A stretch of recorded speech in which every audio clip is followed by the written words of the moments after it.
It's late, my friends, and it's time to tell some scary stories that you tell in the dark. Good evening, and welcome to Story Time.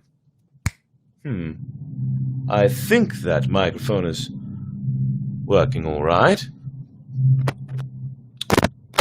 Check 1, 2. Check, check. Hello? All right. Appears to be working, I think.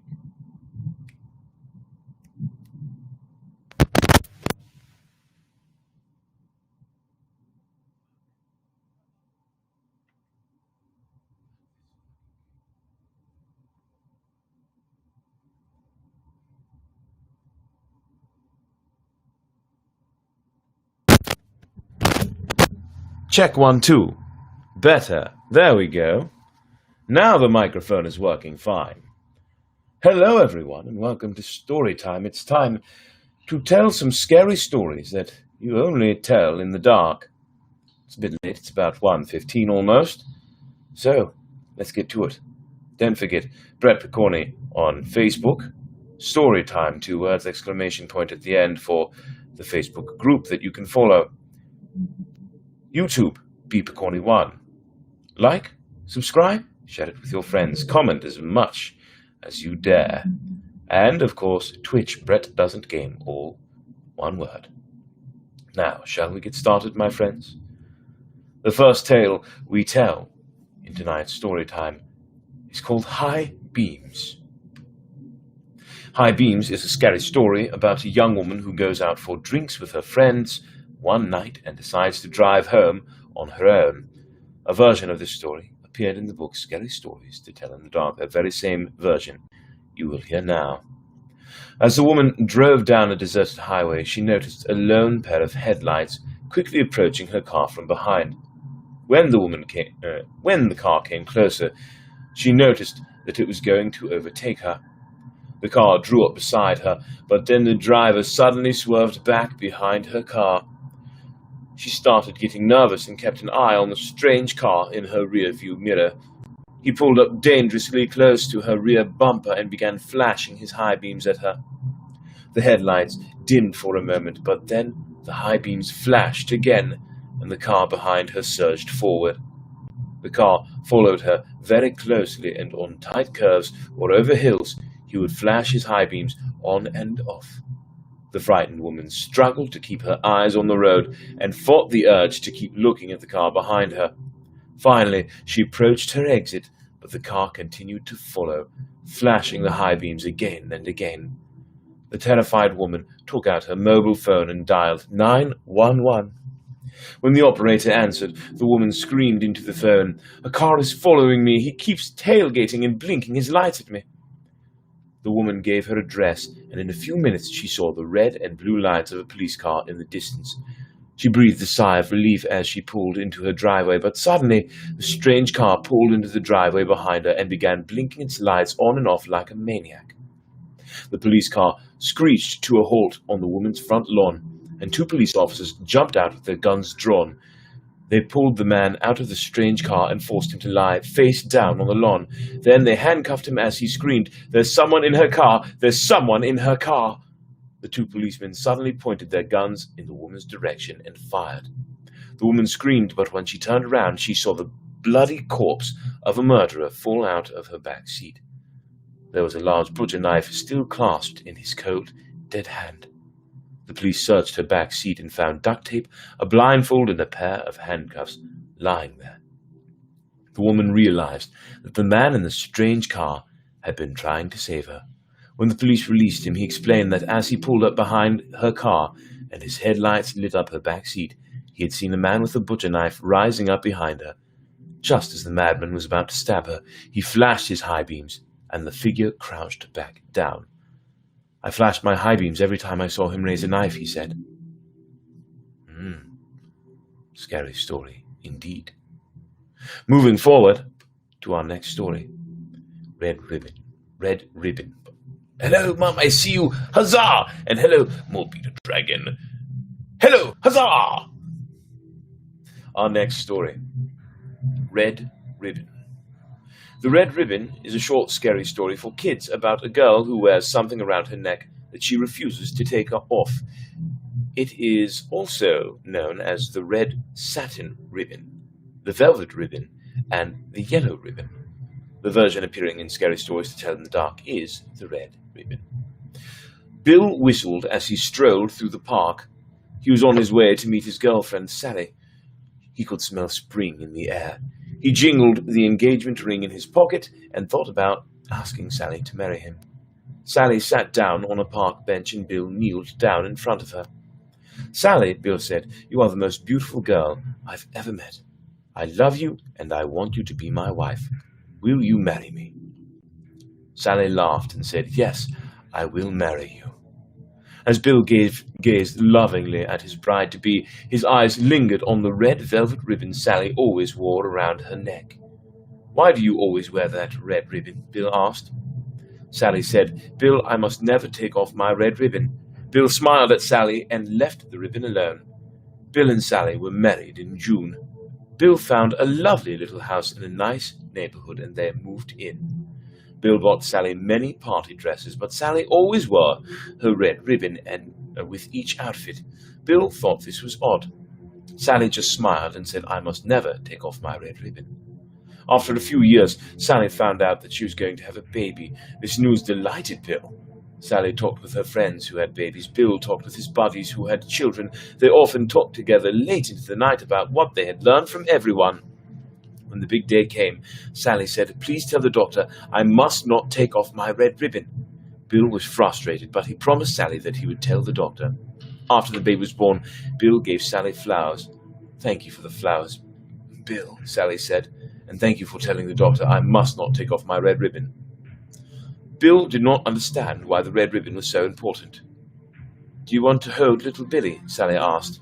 Bill, Sally, and little Billy lived happily for many years in the small, lovely house in the nice neighborhood. When little Billy was a baby, he would sometimes reach for the red ribbon around his mother's neck. Sally would gently take his little hands in hers and coo at him, saying, "Mommy must never take off her red ribbon."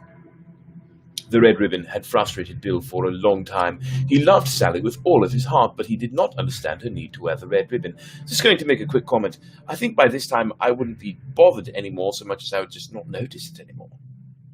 Who knows? Anyway, moving on. After many years, Bill had an idea.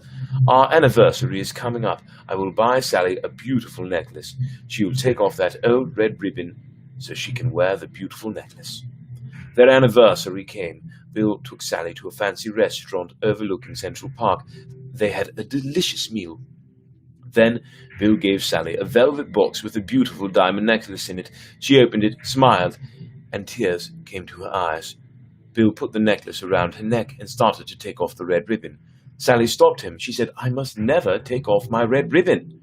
Bill sat back in his seat with a huff. He looked at Sally and shook his head. "I may never understand," Bill said. Sally gently placed the diamond necklace back in the velvet box and closed the lid. "It is lovely, Bill. I will treasure it always," she said. "But I must never take off my red ribbon." "Why?" Bill asked, as he had for so many years. Sally smiled sadly and shook her head. She did not answer him. Late that night, Bill was still awake. "I've loved Sally for more than 20 years, but she insists on wearing that horrible red ribbon around her neck. I think it's about time I found out why." Bill got out of bed and walked around to Sally's side. Bill carefully pinched the ends of the bow on the ribbon. He began to slowly pull on the ribbon. The bow became smaller and smaller. The loops of the bow pulled through and only a half knot was left. Bill slid his finger under the half knot and tugged. Zip! The red ribbon gave way. Pop! Pop! Sally's head came off. It rolled right to the floor, bouncing in the moonlight. One large tear fell from Sally's eye. "I warned you," she said. That's a silly story. That is a silly story indeed. Moving onward. I see why it was for children. One more story. This one's called The Babysitter. And the babysitter story is a scary story based on an urban legend about a teenage girl who is babysitting 3 children one night when she receives a creepy phone call from a strange man. It's also known as The Babysitter and the Man Upstairs, but the version appearing in Scary Stories to Tell in the Dark is just called Babysitter.